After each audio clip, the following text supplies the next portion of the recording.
তালের পিঠে, বড়া, এমনকি তালের মালপোয়া, তালের ক্ষীর অনেক খেয়েছেন। আর ওসব না বানিয়ে একদম অন্য রকম একটা পিঠার রেসিপি আপনারা ট্রাই করে দেখতে পারেন।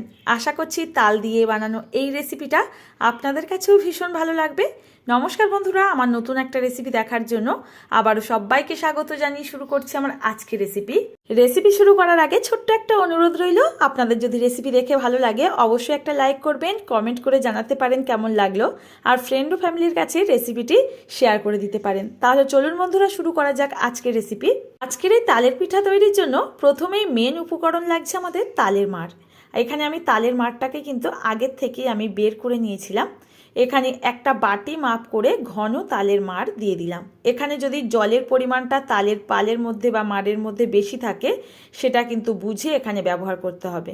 তো দেখুন, এক বাটি দিয়ে দিলাম তালের পাল, তার মধ্যে দিয়ে দিচ্ছি হাফ বাটি কোরানো নারকেল।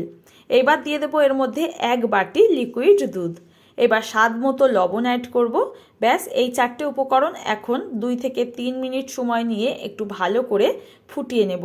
এই সময় গ্যাসের ফ্লেমটাকে একেবারে লো টু মিডিয়ামে রেখে কন্টিনিউ কিন্তু এইভাবে নাড়াচাড়া করে এটাকে ফুটিয়ে নিতে হবে।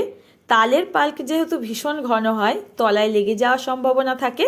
তো দেখুন বন্ধুরা, এখানে কিন্তু আমি 2 থেকে 3 মিনিট সময় নিয়ে একটু ভালো করে ফুটিয়ে নিয়েছি। এর কালারটাও কিন্তু চেঞ্জ হয়ে গেছে।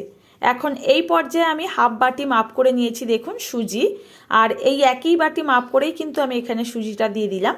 একদমই কিন্তু যে কটা উপকরণ আমি নিয়েছি এই বাটি মাপ করে, ঠিক আপনারাও কিন্তু একটা কাপ বা বাটি মাপ করেই কিন্তু এইভাবে নেবেন, তাহলে কিন্তু প্রত্যেকটা উপকরণের মাপ ঠিক থাকবে আর পিঠেগুলো বানাতেও সুবিধা হবে। এখন কন্টিনিউ নাড়াচাড়া করে কিন্তু এখানে সুজির একটা ডো তৈরি করে নিতে হবে। আর কত সুন্দর দেখুন কালার হয়ে গেছে। এইভাবে কিন্তু কন্টিনিউ নাড়াচাড়া করে যেতে হবে আর একটা সফট ডো আমাদের তৈরি করে নিতে হবে। সুজির ডোটা যখন কড়াইয়ের গা ছেড়ে আসবে বুঝবেন আমাদের ডোটা কিন্তু একদম পাক হয়ে গেছে। এটাকে তখনই নামিয়ে নিতে হবে আর পিঠেগুলো তৈরি করে নিতে হবে। বন্ধুরা, এই পিঠে যদি তালের সিজন শেষ হয়ে যাওয়ার আগে না বানিয়ে থাকেন, অনুরোধ রইল একবার বানিয়ে দেখার জন্য। কতটা টেস্টি খেতে হয় সত্যি বলছি, নিজে হাতে না বানালে না বিশ্বাস করতে পারবেন না। তো দেখুন, এখানে কিন্তু এই ডোটাকে একটা ছড়ানোর জায়গায় আমি নিয়ে নিয়েছি। এখন এই ডোটাকে একটু ঠান্ডা হয়ে যাওয়া পর্যন্ত অপেক্ষা করব। বেশ কিছুক্ষণ রাখার পর দেখুন একটু ঠান্ডা হয়ে গেছে। এবার আমি হাত দিয়ে এই ডোটাকে একটু মেখে নিচ্ছি।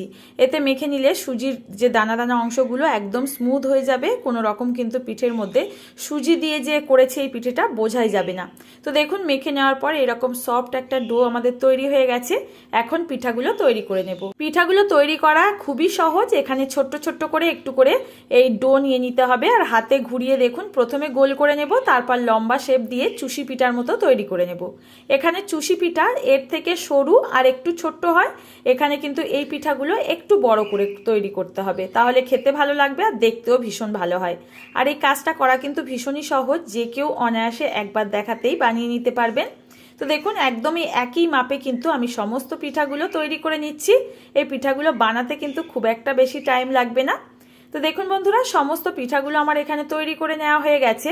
এখন এই পিঠা তৈরির জন্য আমাদের তৈরি করে নিতে হবে একটা চিনির শিরা। তো দেখুন এখানে এক বাটি মাপ করে নিয়ে নিয়েছি চিনি আর এক বাটি জল, তার সঙ্গে দুটো ফাটানো এলাচ দিয়ে দিলাম। এলাচ দুটো ফাটিয়ে দিলে সুন্দর একটা স্মেল আসবে। এখানে হাতের কাছে যদি এলাচ না থাকে এটা স্কিপ করেও দিতে পারবেন।